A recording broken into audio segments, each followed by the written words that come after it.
Bienvenidos al capítulo 51 del podcast El Bazar de la Bolsa. Hoy tenemos con nosotros a Jorge Ufano, que es gestor del fondo GPM, Gestión Activa Acción FI.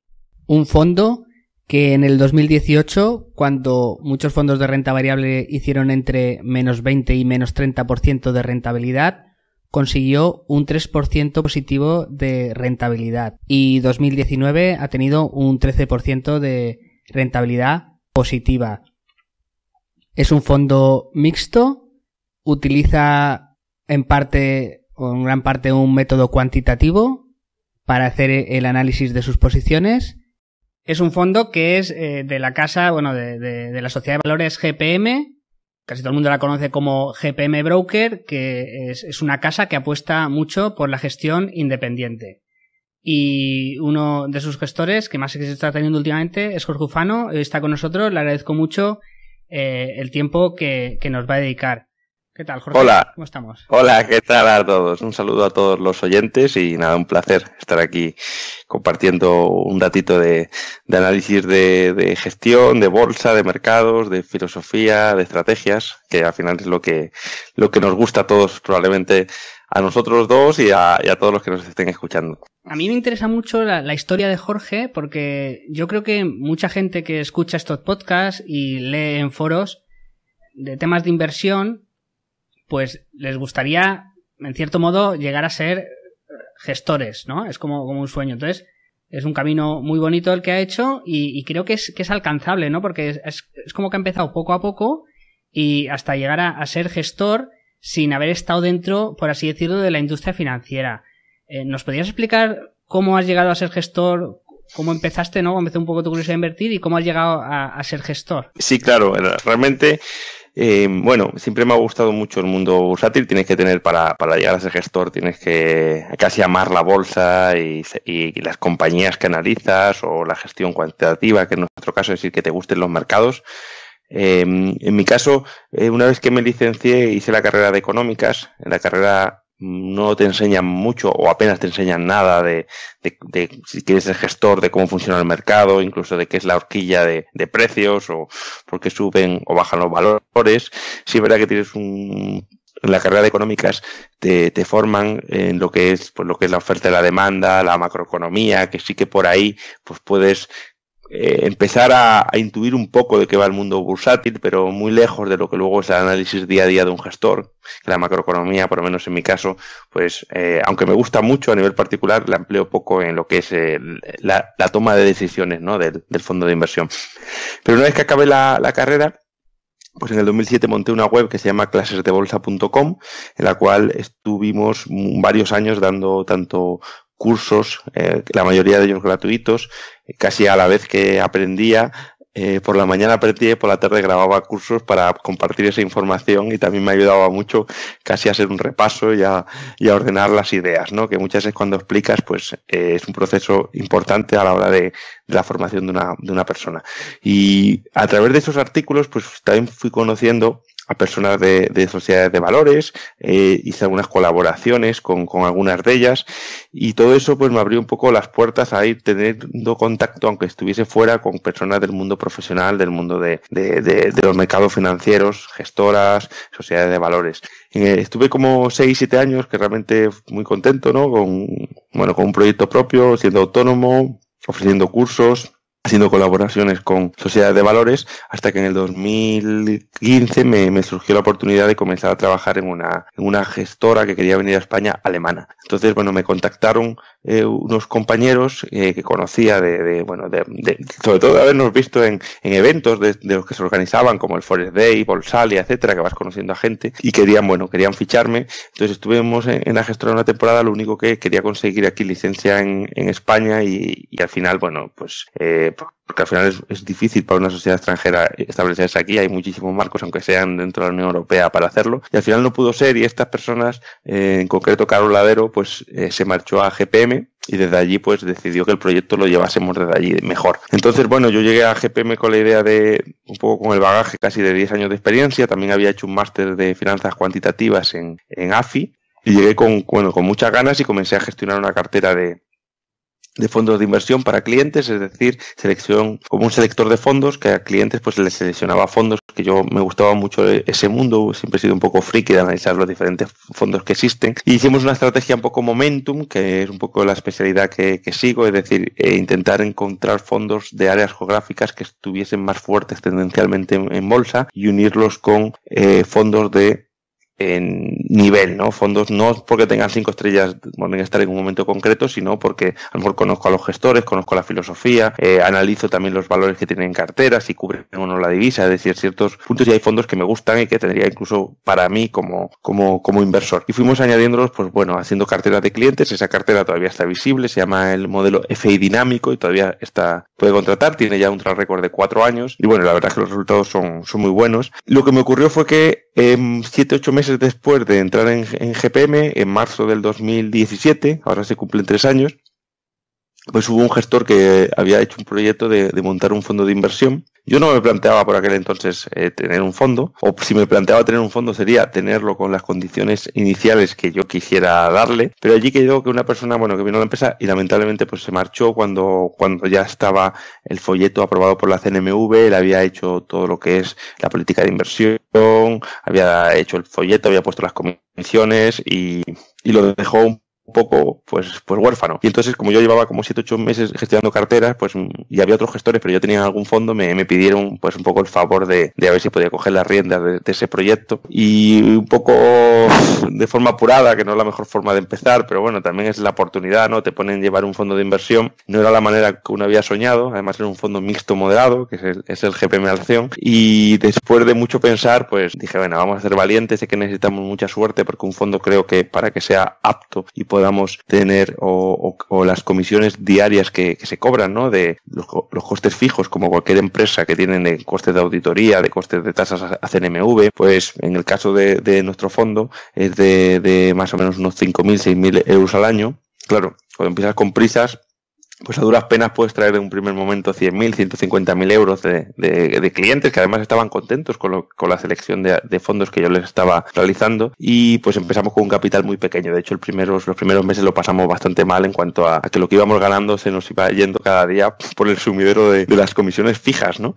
Y bueno, pues realmente salió bien el proyecto, y un poco, como digo, asustado al principio, con mucho estrés, porque así es como cuando te nace un niño con 7 mesinos o incluso con 6 meses, que está todo al principio con pinzas, y llegué de forma quizás bastante precipitada, pero a mí así me surgió la oportunidad.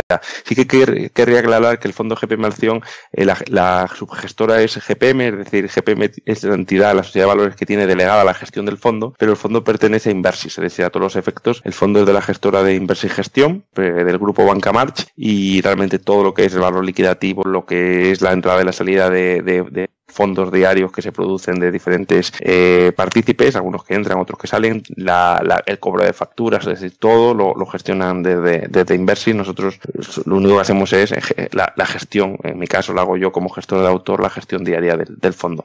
Así que así surgen muchas veces las cosas, ¿no? No es como uno lo espera o como uno lo sueña. De hecho, sí que es cierto que yo, por ejemplo, pensaba, como creo que la mayoría de los gestores, probablemente los oyentes que nos estén escuchando hoy, si quieren montar un fondo, estarán pensando en montar un fondo de renta variable española, europea, global, pero no creo que nadie esté pensando en montar un fondo de renta fija o un mixto. A mí me cayó sin elegirlo, sin pensarlo, es decir, tuve que se dieron así las circunstancias, pero ahora a posteriori sí que estoy contento de haber caído en esta categoría. Primero porque el inversor español es la categoría que probablemente más se adapte, no quieren asumir tanto riesgo que puede tener cualquier fondo de renta variable puro. En nuestro caso tenemos entre un 30 y un 75% de renta variable. La volatilidad es del 6%, es decir, tenemos una volatilidad muy adaptada a personas que no quieren asumir mucho riesgo. Buscamos esa estabilidad, esa seguridad y la tranquilidad de los partícipes, ¿no? Y al final lo que he visto es que en esta categoría la competencia también es mucho menor. Es decir, al final muchas veces te evalúan por cómo lo haces con respecto a la media de tu categoría, y creo que en esta categoría, por lo menos en España, está muy bancarizada. Apenas hay gestores de autor que estén aquí, y entonces al final la competencia es menor que, por ejemplo, un renta variable europeo, que están los grandes gestores españoles o los que más fama tienen al menos, o un renta variable española. Así que nada, satisfecho, y ahora una vez que hemos pasado todo el trasiego, sobre todo los primeros meses que fueron muy duros, ya con 3 años y ya con más de 3 millones de euros de capital gestionado, los costes fijos ya son apenas intrascendentes y podemos gestionar de una manera tranquila. Y nada, y además ahora recientemente, hace 2 semanas, hemos cambiado el folleto y ya el folleto después de 3 años, porque tampoco se puede cambiar el folleto de un día para otro, ¿no? Al regulador no le gusta, ¿no? Aunque el gestor ya no sea el que inició el proyecto, que en primer momento así ocurrió en este fondo, pero pensar que estas cosas tardan y ahora ya han pasado 3 años y ya por fin, digamos que tengo un folleto adaptado a mis estrategias, mi forma de ver la inversión, con unas comisiones en la media de lo que es la categoría y con unos costes fijos que ya por suerte no nos lastran nada, ¿no? O sea que es un buen momento para comprar ahora mismo el GPM, el Gestión Activa Acción. Bueno, recordemos que GPM es una sociedad de valores que da todo tipo de servicios de inversión, es un broker, además, bueno, pues está creando unos fondos por el que quiera invertir en fondos de la casa, como GPM Acción. Y bueno, has comentado 2 cosas. A mí me parece interesante 2 cosas, ¿no? Primero, bueno, un fondo, bueno, por legislación necesitas una entidad gestora, lo ha comentado que es Inversis, ¿no? Que es del grupo Bancamar, y una depositaría. ¿Vale? Yo lo que quería comentarte es, bueno, 2 cosas. Uno es, por ejemplo, si alguien quiere montar un fondo de inversión, o es su sueño, pero alguien que quiera pues su sueño, porque le encanta mucho este mundo y lee todos los días, le dedica horas a leer este mundo, y quiere montar un fondo de inversión, ¿no? Pues, pero mucha gente piensa, pues a lo mejor en hacer un CFA y meterse un poco por instituciones financieras para ver si lo ponen en el departamento y ahí acaba siendo gestor, ¿no? Sin embargo, yo creo que otra vía es, pues tú puedes empezar siendo gestor, pues con una cartera de gestión, ¿no? Lo que es que yo, por ejemplo, no sé, aunque sea para una cartera de gestión pequeñita, una cartera de gestión, entiendo que no tiene límite de gestión, ¿no? Pues a lo mejor con 50.000 euros pues puedes empezar. Y te tiene que poner en nómina una sociedad de valores, una agencia de valores, ¿no? Entiendo, o una gestora para que tú lleves una cartera de gestión por muy pequeña que sea. O sea, le tendrías que presentar un proyecto atractivo o... ¿Es así? Sí, vamos a ver, yo creo que a día de hoy nadie te va a contratar si vas a cualquier entidad y le comentas que tienes una cartera de 50, 100.000 euros y que quieres, o de varios clientes y que quieres gestionarla con ellos, ¿no? Porque los costes fijos, los costes iniciales son elevados y hay que pagar una nómina, como bien dices, y por ahí yo lo veo muy difícil. El mundo de las gestoras y de las entidades financieras en España generalmente es un mundo en el que la entrada es más difícil, ¿no? Que en otros sectores. Es un mundo que sueles tener que tener un contacto dentro de la entidad para entrar, o bien conocer a alguien, o ser familiar de alguien. Suele funcionar así en España. Entonces las 2 vías un poco que existen es una, que tengas un capital muy elevado tuyo, de tu familiar o de tus amigos que apuesten por ti. Cuando decimos elevado estamos hablando a lo mejor de unos 2 millones de euros, 1,5 millones, algo así, para poder empezar. Algunos de los gestores que conocemos empiezan de esta manera. Y luego la otra, bueno, aparte de tener una formación adecuada, que eso lógicamente hay que darlo por supuesto, sería a lo mejor empezar de becario en una entidad, incluso sin que te paguen nada. De becario empiezas y estás allí, te pones a conocer un poco a la gente de la propia empresa, los diferentes departamentos que hay dentro de una gestora, y si tienes la suerte de a lo mejor estar pues ayudando a alguno de los gestores que allí existen y demuestras tu valía, pues probablemente te puedan dar una oportunidad. Primero te irán dando responsabilidades, a lo mejor a ayudar a un gestor a gestionar su cartera, y poco a poco, pues si luego tú traes, ya estás dentro y demuestras que puede ser útil a la propia entidad, y un día quieres gestionar una parte, empezar con esos 50, 100.000 euros que vamos a suponer que traías, pues ahí te darán la oportunidad, ¿no? Porque no solo gestionando eso, sino gestionando eso como a media jornada, y la otra media jornada ayudando a asuntos de la gestora como becario. Y si luego ya pues pasa el tiempo y demuestras tu valía, pues a lo mejor te contratan como gestor de la entidad y ya te dan más responsabilidades. Yo creo que son a día de las 2 patas. Es cierto que ahora es mucho más fácil, también han salido los compartimentos y bueno, a partir de 600.000 euros ya se puede montar un fondo, pero yo con 600.000 tampoco lo montaría a día de hoy si tuviese que volver a empezar. Es cierto que yo lo monté con 100.000 de iniciales. Esa era la segunda pregunta, un poco, ¿no? Es decir, qué presión, ¿no? Porque, pues sí, por ley un compartimento necesitas mínimos 600.000 euros, ¿no? Y empezaste con 150.000, sobre todo al principio, que nadie te conoce, que hay una competencia tremenda por parte de la banca comercial, medios de comunicación, o sea que es muy difícil hacerse visible, ¿no? Es verdad que ya llevabas una trayectoria de cursos, a lo mejor ya eras un poco más conocido, pero pasar de 100.000 a 600.000, ¿cómo se consiguen esos clientes? ¿Vía redes sociales? ¿Fue en vuestro caso? O sea, ¿cómo? No. Aparte está prohibido hacer publicidad explícita del fondo, por lo tanto aún te lo ponen más difícil, pero yo creo que si no cuentas de una base previa. Yo llevaba ya 10 años dando formación bursátil, tenía muchas personas que han hecho mis cursos durante muchos años que están contentos, que la formación transmitida pues les había sido valiosa, que confiaban, algunos estaban esperando en que en algún momento pudiese montar un proyecto de este tipo para sumarse, a lo mejor esperar los primeros meses y después sumarse, sobre todo si empezaba con buenos resultados. Luego tenía clientes, como digo, de carteras gestionadas, que poco a poco pues se va hablando, oye, ¿por qué no dejas la mitad en la cartera gestionada y la otra mitad en el fondo? O algunos directamente se fueron mejor al fondo, porque de esta forma a nivel fiscal tienes lo que es la plusvalía o la ventaja fiscal de que los fondos, hasta que no se vende la participación en los años, ya cuando necesites el dinero se tributa, a diferencia de las cuentas gestionadas, que por ejemplo son con acciones, que todos los años tienes que hacer tu declaración de la renta y tributar por las operaciones que se hayan realizado ese año. Entonces, es verdad que los fondos en España gozan de unas ventajas fiscales atractivas y algunos de los clientes pues prefirieron salir de la cuenta gestionada y meterse en el fondo. Y poco a poco, pues, lógicamente, cuando tú empiezas el día 1, que el fondo ya te empiezan a cobrar comisiones, que fue el 3 de marzo, pues lo que intentas es que lo antes posible los clientes pasen al fondo, ¿no? Por lo menos aquellos que querían un fondo de inversión. Pero el ritmo va de otra forma, ¿no? La gente tiene muchísimas ocupaciones a su vida y lo que para ti es totalmente urgente, para ellos es secundario, y a lo mejor algunos tardan 2 meses o 1 mes y medio en llegar al fondo, ¿no? Entonces, los primeros semanas, meses fueron duros. Luego, posteriormente, pues también los resultados acompañaron desde el principio y eso también fue haciendo que el boca a boca pues empezase a ir. Y luego, pues también pues dinero de mi propia familia, de mío particular, amigos, pues entre todos un poco clientes, pues pudimos llegar a esos 500-600 mil euros que se pedían a los 6 meses de crear el compartimento. Y luego, a partir de ahí, pues poco a poco, algunos clientes de GPM que van viendo que el producto funciona y van animándose, gente que aporta más porque aportó al principio y va con ganancias. El año 2018, que fue el mejor fondo de la categoría mixtos moderados, es decir, ese año tan horrible para la renta fija y la renta variable, nosotros fuimos uno de los poquitos fondos de cualquier categoría que acabamos en positivo, ganando un 3,18%, y eso levantó mucho.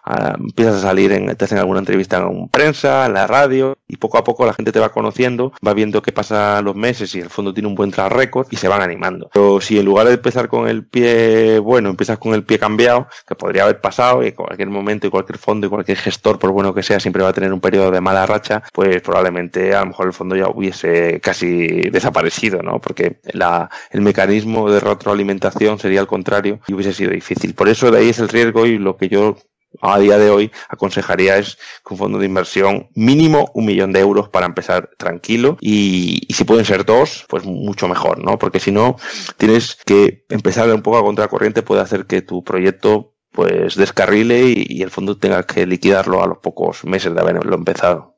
Además, con 1 millón de euros tu sueldo será 0 o incluso te costará dinero, ¿verdad? Hay que superar una barrera para que no te cueste dinero el fondo. Sí, por supuesto. Bueno, ya a partir de una cierta cantidad empieza a ser rentable, pero porque al final hay una comisión de gestión, pero sí, es verdad, luego se cobra, el gestor realmente tiene una parte de la comisión de gestión que le llega, y hasta 10-12 millones no está bien pagado. Al final se tiene que tomar el fondo de inversión como si fuese una startup, hacer algo más. Yo también además soy profesor en la universidad y también en GP me ayudo en otras labores, ahora menos porque ya el fondo es más grande, pero cuando entré no solo me dedicaba a gestionar, ayudaba a otras cosas, ¿no? del día a día de la sociedad, y eso también pues hace que pienses, ¿no? Que al final necesitas al menos para poder vivir de la gestión, gestionar un proyecto de 6-7 millones, y te lo tienes que montar como una startup. Ya digo, tienes que tener esa vocación, esa ilusión, que te guste mucho lo que estás haciendo, porque si no el camino está lleno de piedras. Entonces, si te lo tomas como una startup, como el que monta una empresa que sabe que los primeros años pues incluso puede tener pérdidas, pero que si sale bien el proyecto va a estar trabajando en lo que él quiere durante muchos años de su vida, y además va a tener un proyecto y una especie de vehículo, ¿no? que ha creado él, pues es lo que tienes que pensar, ¿no? Más allá del corto plazo y del día a día, pensar en que si va bien, pues tienes un vehículo en que te gusta y poder trabajar en lo que quieres, más o menos como cualquier emprendedor que monta una empresa. Bueno, vamos a entrar ya un poco más de lleno en lo que es el fondo. Nos has comentado que es un fondo mixto y que utilizas un método cuantitativo, pero bueno, ¿nos podrías explicar más en profundidad cuál es la filosofía y el método de inversión del fondo GPM Acción? Sí, realmente buscamos eso, buscamos la tranquilidad, o sea, buscamos el crecimiento con diversificación, tanto de valores. Tenemos la cartera muy atomizada, es decir, pocos valores, poco porcentaje por compañía, y también buscamos o tenemos un grupo de estrategias, ¿no?, para diversificar en estrategias. Nuestra filosofía principal es la selección de valores, compañías con métodos cuantitativos. Nosotros lo que hacemos es darle o nos queremos basar en análisis tanto growth, de balance de compañías, value y también momentum. Queremos unir un poco lo que es el análisis de balances a través de ratios, estadísticos que sacamos, o datos que sacamos de Bloomberg, por ejemplo, o de otras aplicaciones que utilizamos, como el portfolio 1, 2 y 3, y lo que hacemos es que esos ratios los analizamos, los testeamos, hacemos estrategias, y una vez que esas estrategias demostramos que son coherentes y que son con valor esperado positivo, es decir, que de promedio a largo plazo van a ganar dinero, pues entonces las ponemos en marcha. Entonces utilizamos una parte que es una preselección de valores a través de criterios de análisis fundamental, desde empresas que, por ejemplo, estén creciendo en ventas, que tengan poca deuda, que tengan un alto retorno del capital, y una vez que tenemos esa preselección, las metemos en una especie como de urna, vamos a decirlo así, y lo que hacemos es que vamos sacando, para hacerlo un poco visual y que las personas que nos están escuchando lo visualicen, y entonces serían como de todos los valores que existen en el mundo, nos quedamos con 300, 400 que cumplen unas condiciones de ser empresas sólidas, y una vez que las tenemos, pues van incorporándose a la cartera cuando el sector al que pertenecen, como la propia empresa, tengan un estado de tendencia muy fuerte, es decir, como si tuviesen una buena forma física en ese momento. Entonces, si nos cumplen también los criterios de momentum, que es un factor, ahora está muy de moda, pues uno de los factores que se utiliza a la hora de invertir, ese factor tendencia, ese factor que está de moda, pues lo incorporamos a la cartera y las dejamos dentro de nuestra cartera y hasta el momento en el que dejan de estar de moda, ¿no? O hasta el momento en el que ya no sean sólidas desde un punto de vista contable. Mientras sean sólidas desde un punto de vista contable y estén en una buena racha, en una buena forma física, en una buena tendencia alcista, entonces están dentro de nuestra cartera y así lo hacemos y procedemos de una forma totalmente disciplinada y marcándonos lo que el sistema nos dice. Luego es cierto que como nuestro fondo no es de renta variable, sino que es mixto, moderado, y para dar esa tranquilidad y disminuir volatilidad e incluso descorrelación en algunos momentos con el comportamiento de los índices bursátiles, complementamos algunas estrategias que hacen que el fondo mixto moderado se escore un poco a lo que sería un fondo de retorno absoluto. Entonces tenemos una serie de estrategias que son pues estacionales. Por ejemplo, en el momento en que la cartera de acciones está muy llena, estamos digamos casi al 75%, que es nuestro máximo permitido, pues en los momentos en los que estadísticamente tenemos que el SP500 se comporta las semanas, las quincenas peor, de una forma estacional o una forma estadística, pues nosotros cubrimos la cartera. Y en los meses en los que el SP, por ejemplo, ese rally de Navidad, entre el 15 de diciembre al 5 de enero, hay una pauta alcista muy importante, que el SP suele subir en esas temporadas.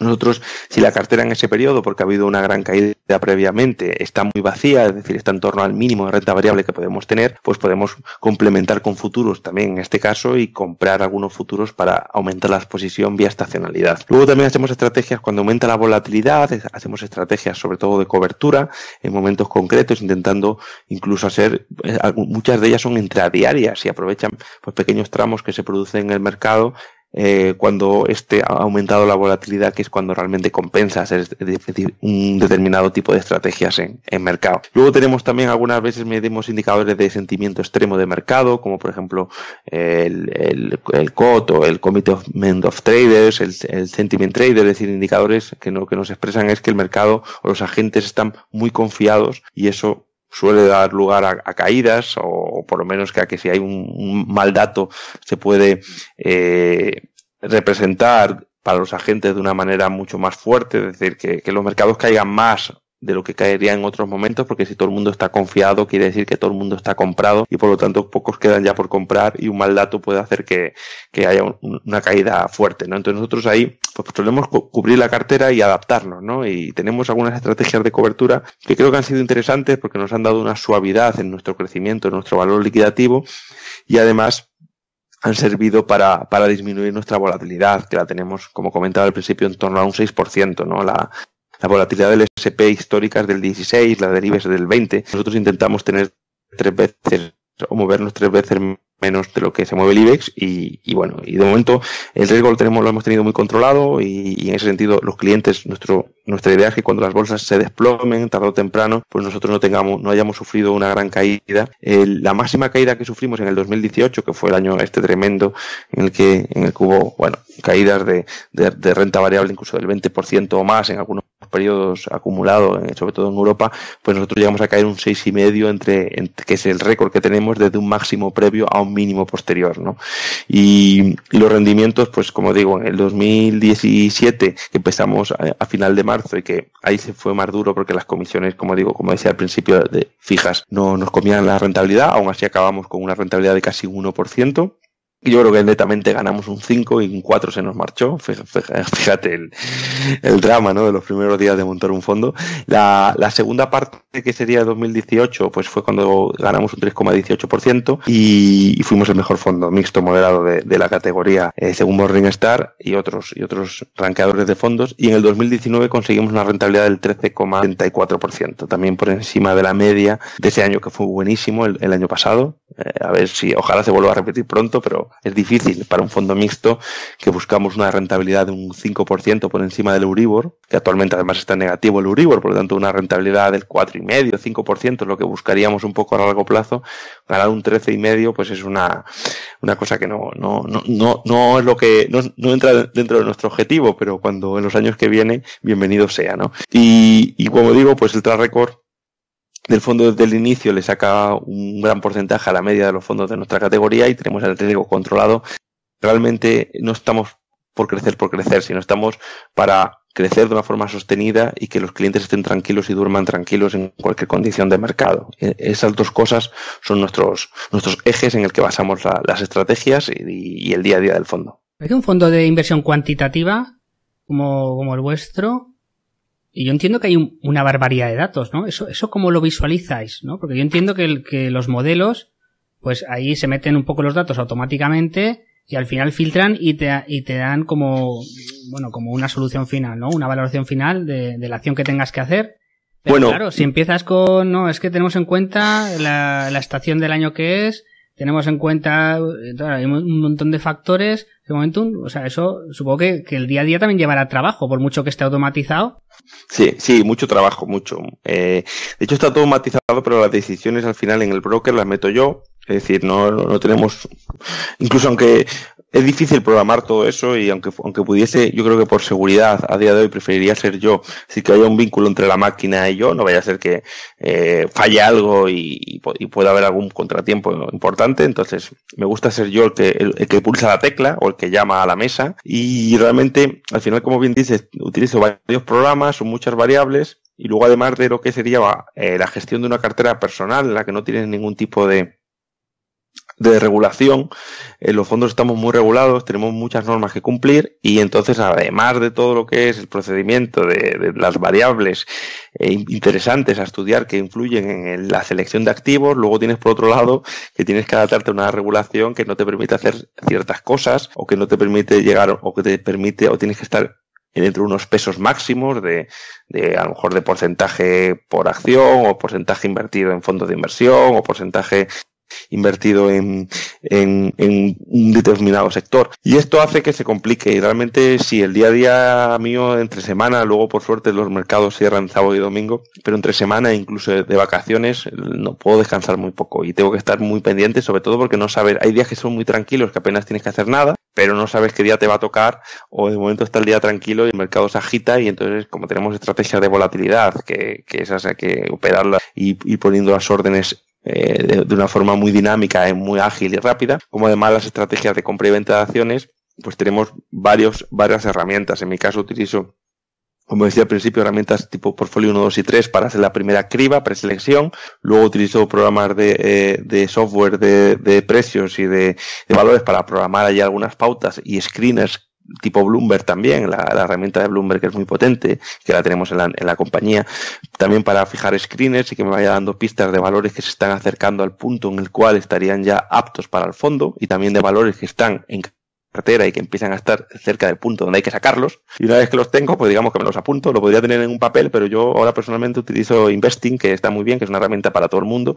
Y lo que hago es que pongo ahí esos precios. Una vez que digamos que estamos cerca de comprar una acción o de venderla, me lo apunto en Investing y ya en el momento en el que llega el precio que hay que comprar o que hay que vender, pues me salta la alarma y esté donde esté, casi en la ducha, en la playa, si son vacaciones o en el despacho, pues llamo al broker si es una operación de acciones o ejecuto si con la plataforma si es una operación de futuros. Yo entiendo que es un método cuantitativo, o sea, entiendo que ahí no hay decisión personal, decisión del gestor, es todo en base a los modelos y no se toma una decisión del punto de vista, por ejemplo, cualitativo. No es cuantitativo totalmente. Tiene una influencia cuantitativa muy grande. Por ejemplo, yo no puedo seleccionar nada que el modelo cuantitativo no me diga, pero sí que puedo rechazar cosas que el modelo cuantitativo me diga. En el sentido de que a lo mejor si tengo ya una exposición muy alta a un determinado sector o a un determinado país, puede ocurrir que me estén dando una determinada empresa que me cumple las condiciones, pero es de ese país que yo ya no quiero tener más exposición a ese país. Y entonces no hago esa operación. O una exposición a una determinada divisa, que a lo mejor no puedo cubrir porque no hay futuro, y a lo mejor pienso que la divisa, ya de una forma mía manual, pues tiene pinta de que se pueda depreciar en los próximos semanas, meses, años, pues a lo mejor aunque me guste la empresa no la compro porque tiene pues una divisa que probablemente se deprecie y me haga perder dinero aunque la compañía suba. Es decir, hay varios factores, o por lo menos, o por ejemplo los pesos de las coberturas, que es uno de los caballos de batalla más grandes que tengo actualmente y que ahí sí que tengo un peso más mío que me gustaría quitar. También yo tengo, lógicamente, como gestor, mi forma de ver los mercados, mi forma de ver lo que es la burbuja de deuda actual, de cómo funcionan las decisiones de los bancos centrales, de cómo han ido aumentando su balance, su expansión cuantitativa y todo eso a mí me hace reflexionar como economista y a veces probablemente eso influya en el nivel de cobertura. Es decir, en las acciones yo intervengo poco, menos para filtrar algunas que creo que por demasiados pesos ya no podemos meter en cartera, por demasiada exposición a otro determinado mercado, pero en lo que son las coberturas sí que yo ahí pongo los pesos. Quizás es algo que de cara al futuro debería automatizar de alguna forma, pero digamos que si estacionalmente, voy a poner un ejemplo, si la cartera ahora mismo es 70% de acciones, porque en ese momento es lo que da, ¿no? Lo que da el modelo. Y ahora mismo estamos en una semana estacionalmente muy mala y además acaba de salir la noticia del coronavirus o de cualquier otra cosa que puede intranquilizar, pues yo tengo que decidir si me voy a poner corto en esta semana con un 10%, con un 30% o con un 60% a través de futuros de índices. Y tengo que además elegir con qué futuros lo hago. Si lo hago con el S&P, porque mi cartera está sobre todo en Estados Unidos, o si lo hago con el futuro más débil, ¿no? Como soy inversor momentum, inversor de tendencia, pues ¿por qué no lo hago con el futuro que en este momento lo está haciendo peor en el último año? Un futuro, por ejemplo, podría ser anteriormente un IBEX, un índice, no recuerdo, un índice italiano a lo mejor, que lleva un tiempo aletargado, o si voy al SP. O si combino ambos. Y si combino ambos, tengo que ver qué porcentaje le meto a cada uno de los dos. Entonces sí que hay muchas decisiones que digamos que tomo yo como gestor y que es muy difícil cuantificar y decir, oye, pues esto va a ser siempre un 10%, pero si hay una noticia como un coronavirus rondando, pues subimos al 20%. Es decir, no hay modelo que puedas hacer, ¿no? Lo tendrías que simplificar mucho más y quizás perdería el hecho de que yo sea gestor del fondo y podría ser gestor cualquiera. Entonces yo le doy un poco ese toque, digamos que el fondo a lo mejor es un 60-70% cuantitativo, pero sí que tiene un 25-30% de decisiones personales, ¿no? También la renta fija no la hacemos por un modelo cuantitativo, la renta fija la hago también personalmente yo. Y como no creo en la rentabilidad de riesgo actual de las emisiones europeas, pues me sitúo, pero tiene que ser una parte pequeña de la cartera, porque si no tenemos riesgo dólar, que ya tenemos bastante con la cartera de acciones y que hay que estar cubriendo cuando pensamos que se puede depreciar el dólar, lo que hacemos es meterla con renta fija americana a corto plazo y estar cortos en futuros de renta fija europea de estados. Y eso son operaciones que no las elige ningún sistema, sino que soy yo como un gestor tradicional que las lleva. Entonces el fondo es un poco un mix de una parte importante de gestión cuantitativa, ya digo en torno al 65-70%, y una parte personal de mía, ¿no? Como gestor de que le da ese 25-30% restante, ¿no? Que algunas veces suma y otras veces resta. En el año, por ejemplo, 2018-2019 sumó bastante, pero a finales del 19, digamos que esa parte un poco mía está restando esas coberturas, quizás a veces me paso o peco de conservador, y que no pasa nada, el fondo no gana ni pierde, pero las últimas subidas, por ejemplo, estos 3 últimos 4 meses de los mercados, pues las hemos podido coger muy poquito, ¿no? Y a lo mejor si hubiese decidido pues no tener tan en cuenta las coberturas, pues hubiésemos subido más. Pero bueno, a largo plazo, luego también el 2018 nos benefició mucho. Entonces, lo importante es tener un track record sólido a largo plazo y luego hacer lo que el cliente, el partícipe, busca aquí, que es que el fondo se vaya revalorizando poco a poco y que no quiere ningún tipo de sustos, lo que quiere es tranquilidad, tanto cuando se sube como cuando se baja. Sí, yo entiendo, claro, GPM Acción, pues el cliente está buscando una estrategia un poco defensiva para su patrimonio, sin renunciar a que crezca el mismo, pero de una manera muy suave. Entonces, claro, no estás buscando la máxima rentabilidad. Pero, por ejemplo, incluso, yo no sé si esto que voy a comentar afecta también, por ejemplo, a los fondos mixtos, ¿no? Pues al ser una estrategia cuantitativa y basada en modelos, suele haber mucha rotación. Y entonces, al haber mucha rotación, hay mucha compra-venta y pues hay más comisiones del broker. Y eso puede restar rentabilidad. ¿Eso crees que al cliente de GPM Acción le importa o no? Al final ve el resultado final. ¿O tú consideras como gestor que eso puede restar rentabilidad al fondo? Sí. Yo como gestor siempre he estado, bueno, como gestor personal, de hecho tengo algunos artículos escritos y luego, como cuando llevaba mi cuenta, actualmente mi dinero está dentro del fondo de inversión, no tengo, o sea, mi dinero de ahorro de lo que es invertido en mercados, solo únicamente invierto en el fondo, no hago ninguna operación para mí ni tengo ningún otro fondo comprado, un poco por coherencia, por lo tanto estoy en el mismo barco que todos los clientes y partícipes, y ya no solo como gestor por ellos, sino también para mí mismo y para mi propia familia, amigos que están dentro del fondo, pues intento buscar las comisiones más pequeñas como las busco cuando contrato mi compañía de teléfono. Entonces es cierto que la renta fija en general, como es un mercado OTC, tienes que regatear mucho y llamar mucho para que no te intenten poner un precio superior al que realmente da el mercado. Porque no es un mercado con una cámara en el que se ve un precio, sino que es un mercado telefónico. Y yo lo que he hecho es intentar reducir, como sobre todo estoy más especialista en otras cosas, y puedo tener renta fija a través de futuros financieros, pues intento eliminar lo que es la compraventa de renta fija, sobre todo la que no es muy líquida, que es la cual te sale como más cara, ¿no? En ese sentido creo que somos más baratos que otros fondos mixtos que generalmente tienen un 50% de renta en nuestra categoría moderada, un 50% de renta fija comprada siempre, no se ponen cortos, simplemente aunque la rentabilidad sea negativa, pues y una renta variable también 50%. Eso es lo que generalmente se hace en la categoría. Nosotros, con nuestro conjunto de estrategias, somos mucho más flexibles. Hay momentos en los que estamos, no lo sé, al 20% de renta variable neta, entre operaciones largas y cortas, o incluso en negativo. Puede haber momentos en los que tengamos exposición bajista, tanto a renta variable, lo hemos tenido en algún momento, es decir, si sumamos, a lo mejor tenemos un 30% en acciones y un menos 40% corto con futuros. Y también en la renta fija. Ha habido muchos momentos en el fondo, y actualmente es uno de ellos, en los que a lo mejor tenemos un 10% de compra de renta fija americana de alta credibilidad, ¿no? Del Estado americano, de Microsoft, de Apple, y tenemos un menos 30% en futuros del Bund, del bono español, del bono italiano. Entonces nosotros, eso nos diferencia, ¿no? Del conjunto de otros fondos de nuestra categoría.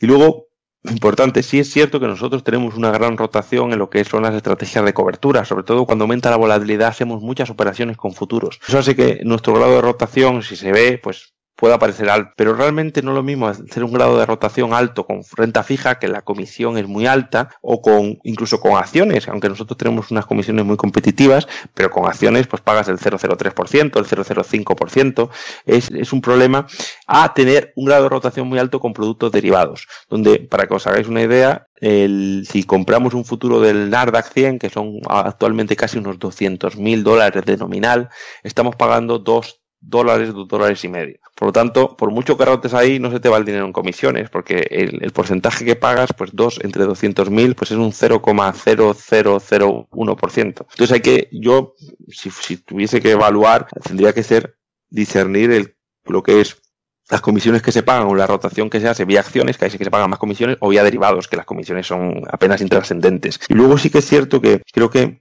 y esto es una opinión personal, un fondo de inversión que rote mucho, aunque es verdad que rotando mucho se suele decir que es más difícil ganar dinero porque se te van comisiones una parte, pero una vez que has demostrado unos resultados que son iguales que la categoría o incluso mejores, como en nuestro caso, creo que cuanto más rote, yo como selector de fondos, prefiero un fondo que rote mucho a un fondo que no rote nada, simplemente por mera estadística. Es decir, si tenemos dos fondos con los mismos resultados y uno hace al año, vamos a suponer 500 operaciones y otro hace 10, el que ha hecho 10 puede ser cuestión de suerte. Es decir, es como es la ley de los grandes números, ¿no? Lo que es el valor esperado.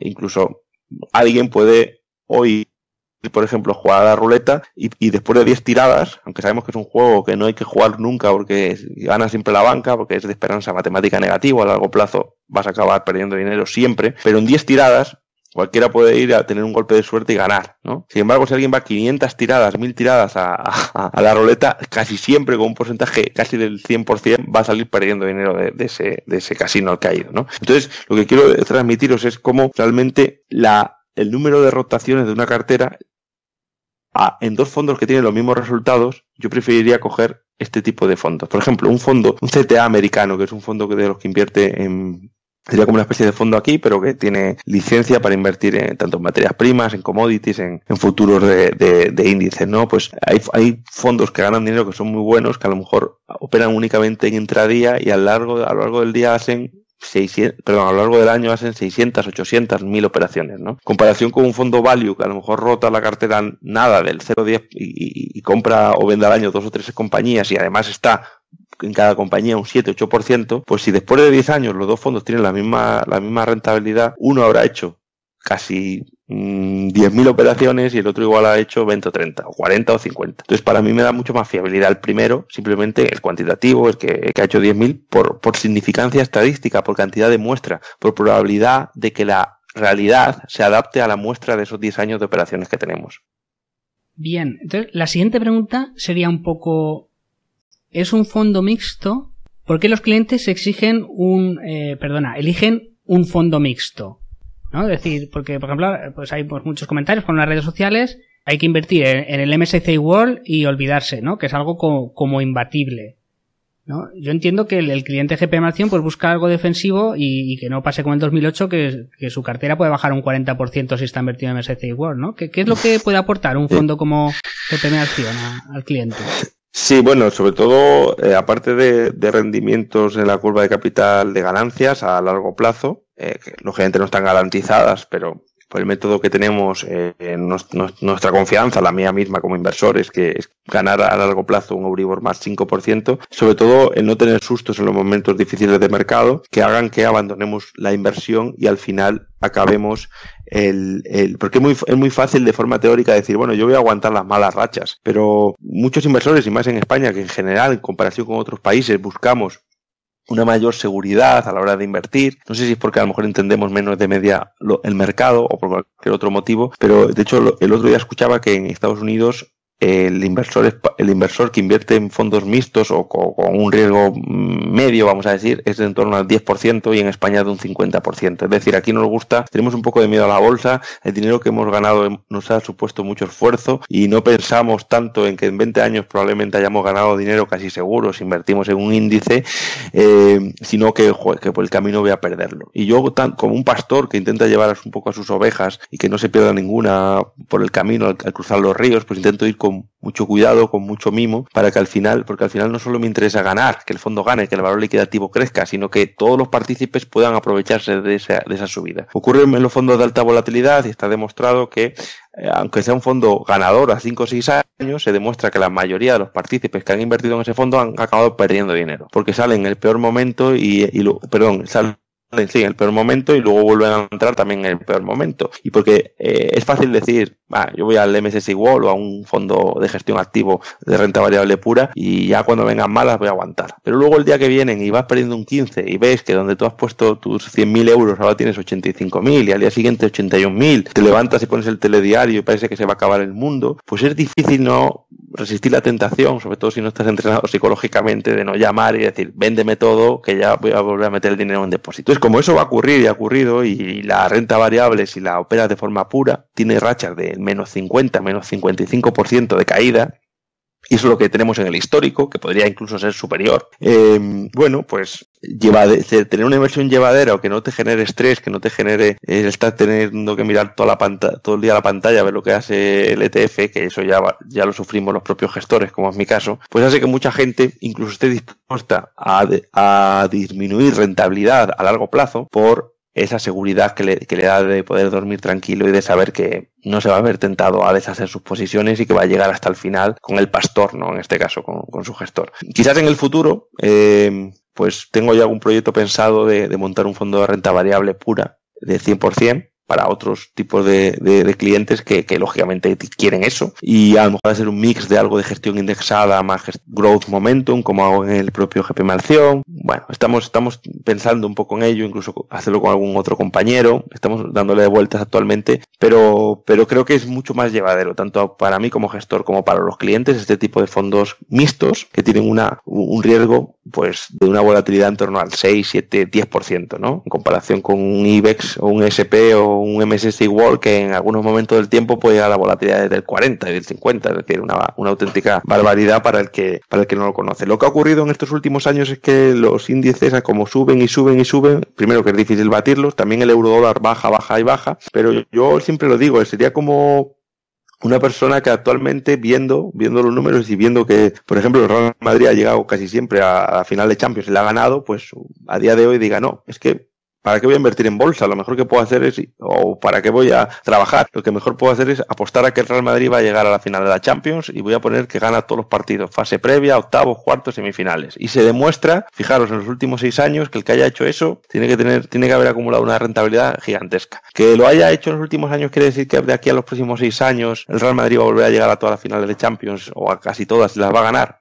Pues probablemente no. Probablemente la serie esté sobreoptimizada y estemos haciendo estadística de un hecho que tenemos dificultades para poder asegurar que se va a volver a repetir en el futuro. Por lo tanto, es lo mismo que la gestión pasiva en algunos casos, ¿no? Al final está entrando mucho dinero porque se está poniendo muy de moda, se está yendo el valor, volando a los valores que están en los índices y no está yendo a aquellos valores que se están olvidando, que es lo que utilizan sobre todo los value, que no están en ellos. Habrá algún momento en el que tarde o temprano eso se revierta y el dinero vaya de los valores de los índices afuera. Si tú estás en los índices únicamente tendrás unas grandes pérdidas, ¿no? Y eso es lo que realmente hay que tener en cuenta. Si estás dispuesto a soportarlo, al final la gestión pasiva a mí personalmente me parece una gestión interesante, no es una gestión neutra, es una gestión momentum y por lo tanto como yo, buen seguidor y amante de lo que es la tendencia, pues me gusta, ¿no? Intrínsecamente dentro de un índice cada vez pondera más aquello que más sube y cada vez pondera menos aquello que más baja. Por lo tanto, invertir en un índice si están invirtiendo de forma momentum o con factor momentum, incluso aunque no lo sepas. Pero es un factor momentum sin stop.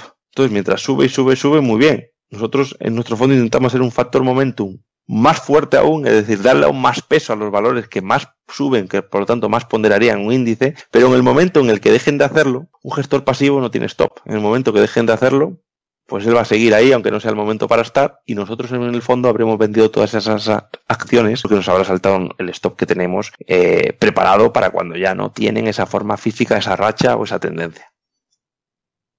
¿Qué peligro ves ahora, por ejemplo, en invertir en, vamos a poner por ejemplo el MSCI World o el Standard & Poor's 500? ¿Crees que algunos índices están sobrevalorados? ¿Ves que hay acciones que están sobrevaloradas? Bueno, lo de la sobrevaloración o no de una acción es algo totalmente, o eso puede ser subjetivo. Se pueden mirar los PERs y si vemos PERs de Estados Unidos, que es lo que se suele utilizar así de una forma simple, pues están solo un poco por encima de lo que es el PER histórico, ¿no? Están en torno al 17, al 18 del SP, cuando el histórico es el 15, 16. Pero es cierto que las valoraciones se basan en que los beneficios actuales de las empresas se van a mantener de forma sostenida en el tiempo. Se basan en que vivimos en un mundo en que los bancos centrales ya no van a volver a subir nunca más tipos de interés. Se ha demostrado, por otro lado, que cada vez que intentan subirlos mínimamente, como le pasó a la Reserva Federal en diciembre del 2018, llevaba esa racha de subidas, intentó Powell ganarle el pulso a Trump y subir tipos pese a que Trump no quería, y así lo manifestaba tuit por tuit. Las bolsas, cuando los tipos suben a determinado valor, probablemente haya mucho dinero en bolsa y por eso están las valoraciones como están, de dinero que no debería estar en bolsa o que no lo estaría si tuviésemos tipos de interés del 2-3%, porque es gente muy segura, muy conservadora, que casi les han obligado, para no perder poder adquisitivo, a entrar en los mercados. Hay un flujo muy elevado de estas personas que en el momento que los bancos tienen ahí ese laberinto en el que se han metido durante tantos años de haber llevado los tipos a donde están atrapados y aunque quisieran no pueden subir tipos porque saben que se desploma el mercado de renta variable. O ha ocurrido cada vez que lo han intentado, han tenido que dar un paso atrás y ellos mismos yo creo que no saben cómo salir de toda esta encrucijada.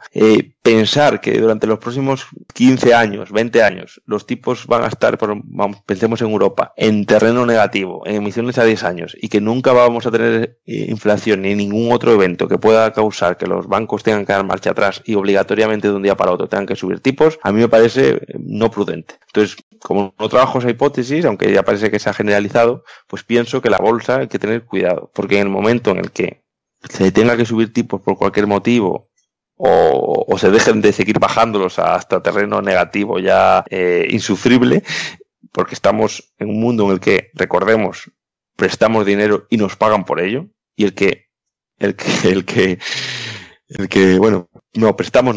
si pedimos dinero prestado y nos pagan por ello, prestamos y nos pagan por ello, lo que siempre había ocurrido hasta hace unos años, ahora pedimos dinero prestado y nos pagan por ello, y el que nos presta dinero nos paga por prestarnos, ese mundo no sé cuántos años más se puede mantener. Y ese mundo creo que ha llevado las valoraciones a un terreno excesivo, y es mi opinión. Y muchas veces tengo ese conflicto mental entre yo mismo y lo que dicen mis propios modelos y sistemas, porque yo probablemente estaría mucho más cubierto de lo que me mandan las correcciones. Y por eso quizás hay abuso, y lo digo, hasta ahora, pues en estos últimos meses, 3-4 ha salido mal, abuso, y cuando un sistema me da cobertura, probablemente piso el acelerador y le doy un poco más de peso o más peso del que le tendría que dar de una manera neutral, ¿no? Y quizás tenga ahí ese deje, pero yo sigo confiando en que creo que estamos en valoraciones excesivas, sobre todo de muchas empresas, de que hay que mirar bien lo que se compra, lo que se vende, que esté dentro de unos ratios contables adecuados y que probablemente, es decir, lo que es las semillas para una burbuja se han puesto, los diques, ¿no? Como se suele decir, los firmamentos, se ha puesto el campo totalmente sembrado para que pudiese florecer una burbuja en algún momento. ¿Que ya ha florecido? Probablemente. ¿Que va a explotar ya? Eso sí que no lo sabemos. Pero en algún día creo que pagaremos los excesos que hemos vivido durante estos últimos años de alguna u otra forma, y creo que hay que estar preparado para ello y para gestionarlo, esa ola que venga, pues de manera más profesional. ¿Cómo ves? Porque claro, por ejemplo, yo entiendo que una estrategia cuantitativa, pues por ejemplo nos has comentado que miráis hacer una preselección por fundamentales, ¿no?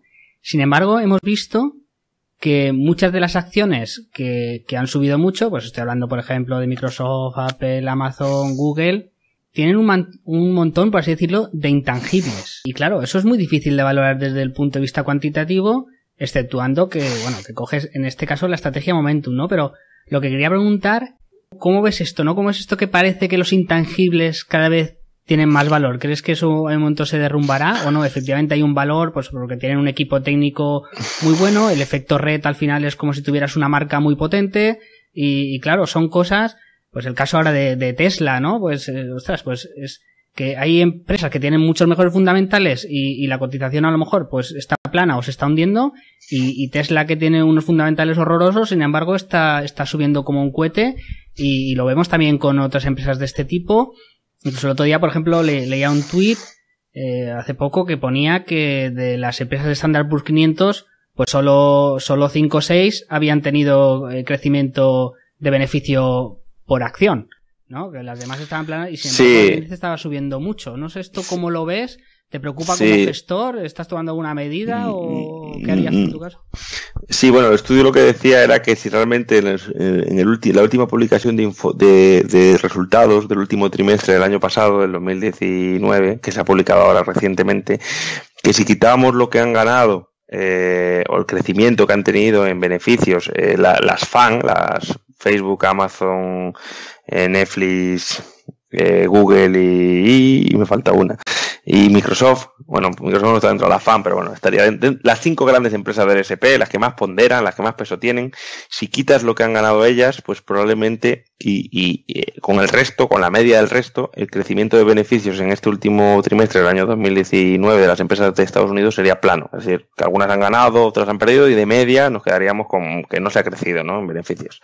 Si sumas a las que más ponderan, pues entonces en porcentaje de índice sí que sería una mayor subida. A mí lo que me comentan nosotros, como los criterios que tenemos no valoran valoran intangibles, y es cierto que muchos de los valores que nos salen pues son valores equivocados. Al final, como digo, esto es acertar de promedio a largo plazo. Es decir, nosotros tenemos una cartera ahora mismo de unas 50, 60 compañías. Cada día suele entrar una acción y salir otra, o entrar dos y salir una, o por lo menos a la semana 2, 3 acciones entran y salen. Entonces, sobre todo cuando se publican resultados, que hay mucha más volatilidad en la apertura, no nos preocupamos, es decir, buscamos que nosotros vamos a promedio, nosotros vamos a intentar, lo comento últimamente porque vi la película tipo Moneyball, a romper las reglas de cómo se gestionaba anteriormente con el uso de la estadística de datos y de análisis de datos. Y lo que vemos es que a largo plazo el modelo funciona y sabemos que por el camino pues vamos a tener, pues si fuésemos un entrenador de fútbol que ve estadísticas de los jugadores, a diferencia de una persona que puede mirar sus 10, 15 empresas, 20 empresas de España, porque ya luego no puede viajar, por ejemplo, a ver una empresa coreana o indonesia o americana, nosotros lo que tenemos es como un radar en todos los puntos del mundo. Imaginamos que somos un club de fútbol, pues en lugar de la gestión tradicional, que sería un ojeador que conoce su barrio, conoce su ciudad y va viendo en esos equipos cercanos, pues hay un jugador que destaca, que le dice a otro, venga, vete a ver el partido, entonces se acerca a ver el partido, luego come con el jugador, con la familia, le pregunta, a la semana siguiente se vuelve a desplazar pues de Madrid a Badajoz a ver allí al jugador que estaba allí otra vez, y al final pues acaba pensando que ese jugador puede ser bueno para su equipo. Nosotros lo que tenemos es como un radar, en lugar de hacer eso, tenemos un radar en todos los campos de fútbol del mundo, en el cual se podemos ver las estadísticas de cada uno de los jugadores que han jugado cada uno de los partidos, y nos llegan todas esas estadísticas a nuestra base de datos, y puedo ahora yo filtrar y decir, a ver, quiero jugadores que durante esta temporada hayan marcado más de 35 goles y tengan entre 15 y 20 años y además hayan dado 20 asistencias, ¿vale? Que no quiero que sea un chupón que se mete todos los goles porque luego no pasa, y quiero además uno que sea más de 1,80 de estatura. Entonces le doy a mi botón y me sale pues que hay uno en Nigeria, hay otro en Japón y hay otro en Rusia, que cumplen esas condiciones. Y yo directamente, pues si las cumplen y veo que tienen una buena forma física, que eso me lo mide el momentum, pues los meto en mi cartera. Como además es gratis comprar y vender, no es como el fútbol que hay que pagar unas cláusulas, y como además no hay esa familiaridad, ¿no?, de convencer a una persona de Rusia que venga a España a jugar, sino que le das un botón y la empresa va a tu cartera, pues es lo que hacemos. Entonces tenemos una mayor, digamos, no sabemos nada de a lo mejor de una empresa de aquí de España, muchas veces tampoco tenemos un conocimiento tan grande como pueden tener los gestores válidos, las empresas que tienen en cartera, pero simplemente las tenemos, y cuando ese jugador de los tres, pues probablemente uno pues venga en el equipo y nos adapte y nos dé, no sea tan bueno como realmente actuaban los logaritmos. Pues lo que haremos es lo vendemos y compramos otro. Y así trabajamos, ¿no? Es nuestra filosofía. ¿Crees que se puede valorar una empresa? O sea, por ejemplo, ahora que has comentado lo del value, ¿hasta qué punto es subjetivo y hasta qué punto es objetivo, ¿no? Valorar la empresa, por mucho que la analices profundamente, que no lo entiendo como una crítica al value, ¿no? Sino decir, porque vosotros, pues entiendo que habéis optado por un modelo cuantitativo porque a lo mejor habéis pensado, es muy difícil, o a lo mejor no es que sea difícil, sino que es muy ineficiente, ¿no? ¿Por qué piensas que se puede valorar una empresa? O bueno, pues vamos a ver, personalmente para mí yo creo que no tengo los conocimientos adecuados ni a lo mejor esa pericia suficiente para poder hacerlo, y entiendo que incluso aquellas personas que la tienen, y hemos visto como estos 3 últimos años pues el value, en general los grandes gestores value que existen en España pues han tenido en 3 años, que es un periodo de tiempo bastante elevado, muy malos resultados. Entonces yo creo que sí que es cierto que hay una serie de estimaciones que hay que hacer, porque el value no es, como muchos dicen, no es ciencia, sino que más un arte, y es verdad que con números, con matemáticas te puedes aproximar un poco, por lo menos para descartar cosas que sabes que es que no huelen mal, o ese olfato, ¿no?, de los ojeadores de fútbol o de los gestores que analizan así las compañías, y suele ocurrir que quizás sean buenos descartando cosas, pero luego a la hora de comprar algo hay muchas estimaciones. Tienes que estimar pues, que el crecimiento de ventas de hoy vaya a mantenerse durante los próximos años, incluso ahora porque los tipos están a cero y los descuentos, las tasas de descuento no se llevan, pero que los tipos de interés van a tener un nivel que se va a mantener también en el tiempo, que no van a entrar competidores fuertes en los próximos años, o no va a haber o no va a haber una disrupción tecnológica que haga que lo que hoy tiene mucho valor, pienso por ejemplo en Kodak, que dentro de 2 años ya no lo tenga, porque las cámaras a la antigua usanza pues ya no se utilizan, ¿no? Nos fuimos a las digitales. Todo eso, verlo y estimarlo, pues acaba siendo una estimación que puedes tener. Hay gente que estima muy bien con un grado de error, lógicamente, y otros que estiman peor, pero al fin y al cabo muchas de las variables que tienen en cuenta son estimaciones y es eso, no es una ciencia física, matemática exacta que sabes que ha valorado una compañía y entonces vas a ganar X dinero dentro de X años, ¿no?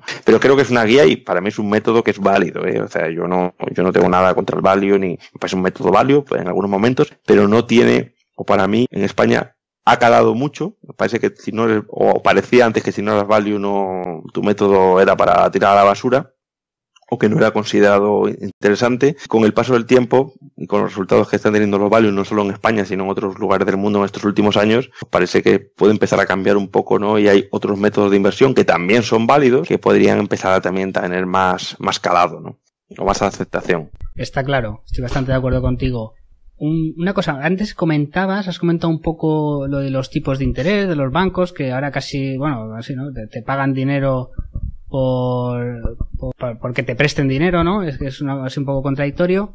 Lo que quería comentarte, bueno, Jorge Ufano ha escrito un libro que se llama Lo prometido es deuda, que habla sobre toda la problemática de la deuda pública. A mí es un tema que me asusta, ¿no? Digo, ostras, que el momento que explote, porque no le veo salida. Digo, eso puede explotar y volvemos a la Edad Media y a una sociedad violenta, no sé. ¿Qué piensas de los bajos tipos de interés? ¿Qué piensas del tema de la deuda pública? ¿Es algo solucionable o qué salida le ves? ¿O invertís en oro para protegeros de eso? ¿O en Bitcoin? ¿O...? Sí, bueno, Bitcoin, bueno, aunque quisiéramos, no soy especialista, aunque quisiéramos, los fondos de inversión no pueden invertir en Bitcoin más allá de alguna empresa. Refiero, ¿no?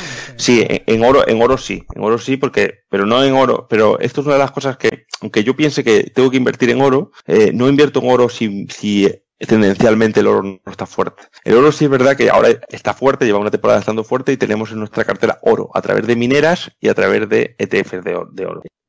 El porcentaje sí que lo marco yo, pero solo lo puedo marcar cuando el sistema me está diciendo que es momento para estar en el oro. A nivel personal sí que pienso, y siempre lo he pensado, y así lo explico en el libro que ya publiqué hace un par de años, sobre el futuro, ¿no? que nos espera y cómo se suelen acabar las crisis de deuda. Lo normal es que sea la inflación o son dos escenarios, o algo raro, pues podría ser una guerra a gran escala o una parte del mundo importante, un virus muy grande, no el coronavirus, que esperemos que no sea nada y que dentro de unos meses quede de forma anecdótica, o así de este estilo no esperado, lo que de repente estrangula a lo mejor la producción en determinados lugares y hace que la inflación suba, y cuando la inflación suba, los gobiernos, aunque los bancos centrales no tienen más que subir tipos, ¿no? Con la deuda tan elevada, con esos bancos centrales habiendo actuado como linfocitos últimos del sistema del cuerpo, ¿no? Es decir, tragando deuda y actualmente pues financiando a las empresas solventes que emiten deuda. Hace poco hemos visto como Louis Vuitton ha comprado Tiffany, ha emitido deuda, se la ha comprado todo el Banco Central, incluso algunas de las partes de la emisión a tipos negativos. Entonces, el banco se está quedando todo. Cuando haya problemas de crecimiento, eso va a ir contra la credibilidad de los bancos centrales y va a generar probablemente una desconfianza en el dinero que haga el vender activos y irnos a pues oro, Bitcoin, que son activos que en principio los bancos centrales a día de hoy no pueden manipular. Entonces, eso puede pasar, esa crisis de confianza en el sistema podría pasar en algún momento, y también puede pasar esa inflación que venga de un evento que ahora mismo no contemplemos, que pueda surgir. Y las crisis de deuda suelen acabar así, ¿no? Se suelen licuar con inflación, que lo que hace es que pierden poder adquisitivo todos aquellos que no están invertidos, todos aquellos que tienen dinero físico o en el banco, aunque no lo sepan. Y lo bueno para los estados es que es una forma, digamos, de cobrar un impuesto en el que la gente no protesta, porque es un impuesto que muchas personas no perciben que lo están pagando, ¿no? Tienen hoy 100.000 euros, con ello pueden cobrar o comprar un determinado número de productos. Si hay una inflación elevada, pues dentro de 20 años seguirán teniendo 100.000 euros y podrán comprar la mitad de los productos, pero su mente, y así funciona la mente humana, pensará, han pasado 20 años, mira, lo he dejado aquí el dinero, ni he perdido ni he ganado, porque yo puse 100.000 euros y sigo perdiendo 100.000 euros. Y bueno, en realidad ya esos 100.000 euros se han convertido en 50.000, pero como no lo sabes, pues eres feliz y no protestas, ¿no? Y eso es un poco la forma en la que se suelen acabar todas estas formas de deuda tan elevada que ha habido en otras épocas de la historia y que actualmente pues ahí están, ¿no? Son evidentes. Lo que pasa es que, por ejemplo, también, en este caso a lo mejor se están en ciertos activos se está dando unas tendencias deflacionarias brutales que no sé si había pasado alguna vez en la humanidad, ¿no? Estoy pensando ahora, por ejemplo, en la información. Pues por 40 euros al mes tienes más información ahora que tenía Ronald Reagan en su día. Las placas fotovoltaicas que han bajado un 90%. Si sigue evolucionando la cosa así, no hará falta tener coche porque habrá un modelo de movilidad que pagarás por kilómetro recorrido, ¿no? Y será mucho más barato. Entonces, no sé si están cambiando un poco el paradigma de la sociedad a la vez y claro, es un escenario muy indefinido, muy imprevisible. Y claro, y entonces la deuda, ¿cómo puede salir España de la deuda? Sí, vía inflación, pero vía inflación y ¿qué? Vendiendo, porque luego también está la tendencia de las pensiones, ¿no? Que pues eso hará que la deuda se incremente cada vez más.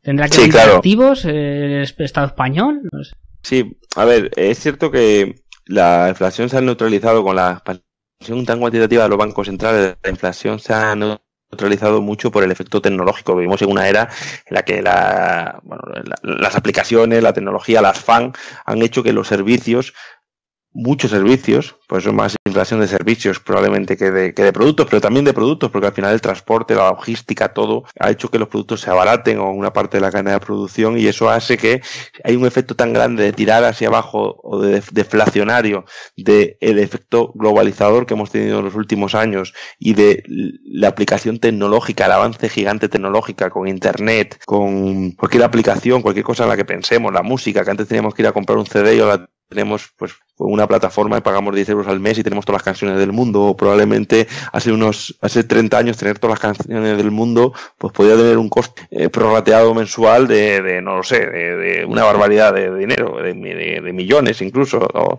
Entonces se nos ha abaratado el transporte, los viajes, los hoteles con las plataformas, todo se ha abaratado mucho gracias a esa eficiencia tecnológica.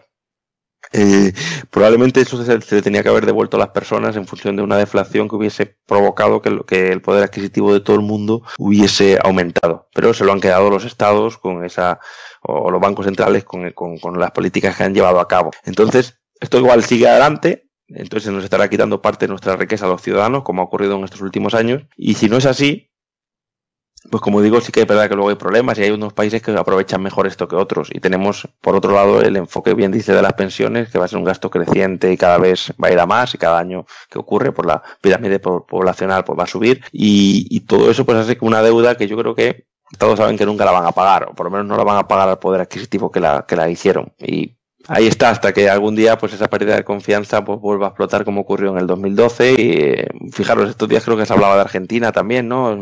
Si no recuerdo mal, está ahora estos días en los medios de comunicación porque ha dicho el FMI que ya no van a pagar otra vez la deuda. Pues es como un ciclo, volverá a pasar, y lo que hay que intentar es que cuando pase pues estar preparados para ello.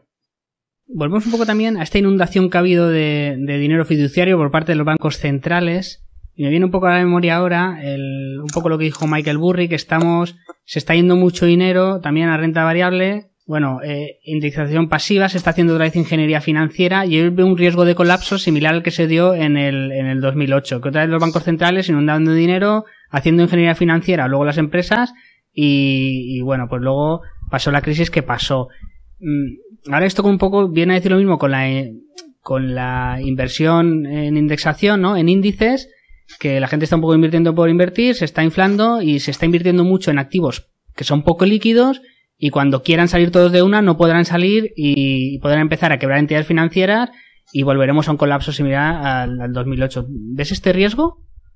Bueno, es un riesgo que puedes valorar, pero a día de hoy no le doy tanta importancia. Es cierto que ahí sería un riesgo más de el propio ETF, de cómo está compuesto, en el sentido de que las acciones que muchas veces la componen, lo que se negocia en el ETF, que al final es un producto muchas veces sintético, o que puede tener las acciones, pero que una determinada acción igual pues negocia 10.000 títulos al día, vamos a suponer, pero vía el ETF que tiene la acción o comprada en cartera o de forma sintética la está replicando, negocia, no sé, en ponderación, vamos a suponer que 1.000.000 de títulos. Supone que algo que es una réplica está negociando 100 veces más. Eso habría que verlo con números, ¿eh? Eso es el riesgo que él pone, pero habría que ver esto, que yo no lo he estudiado, y ahí sería la clave. Si fuese así, si se estuviese comprando 1.000.000 de euros de un ETF, de una acción dentro de un ETF por 10.000 euros que negocia, lógicamente el día que haya miedo en el mercado y la gente venga al ETF, van a hacer un efecto ultra bajista en la acción, porque aunque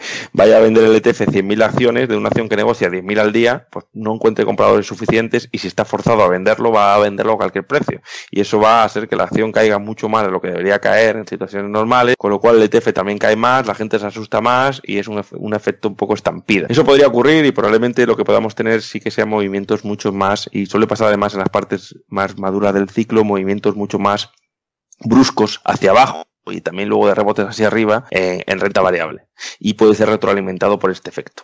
Pero yo no tengo, habría que tener los datos exactos de ver qué porcentaje sobre la acción real en liquidez, en la horquilla que tiene, sobre el ETF que la replica, ¿no? Y eso yo no tengo esos datos y no los he leído incluso ni con aquella afirmación de Michael Burry, y es lo que habría que parar a analizar.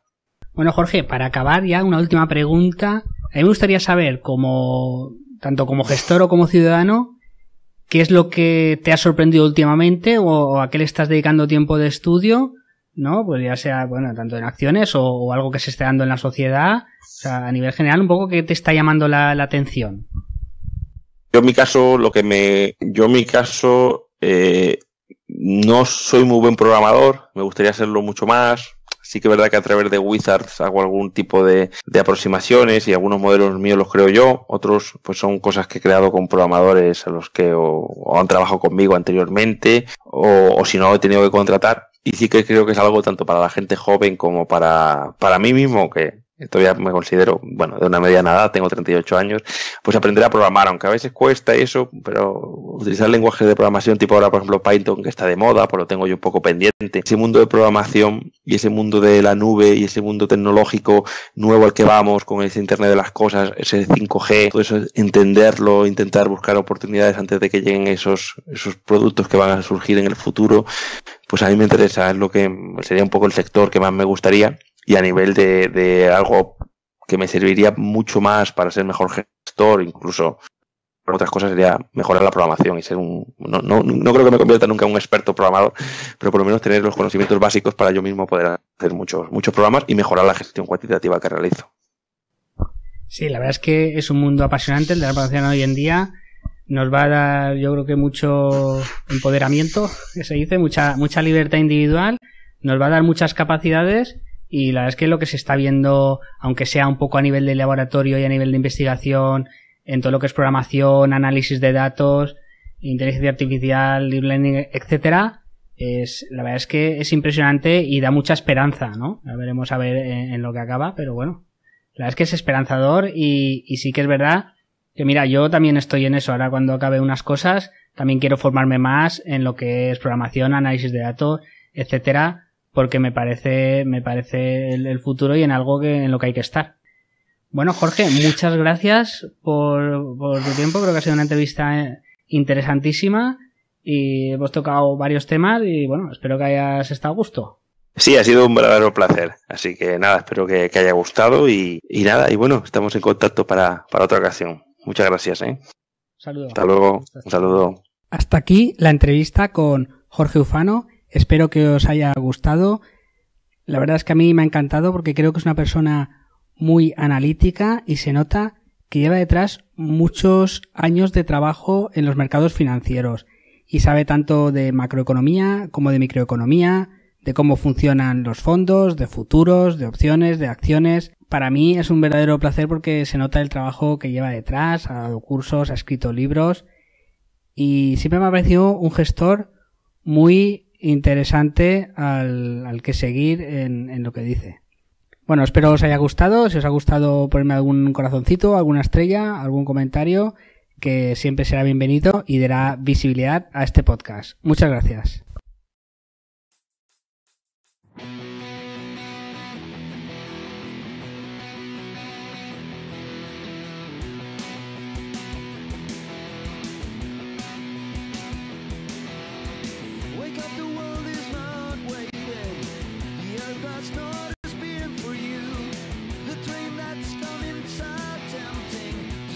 Stop, don't be a fool, yeah, but you don't even care about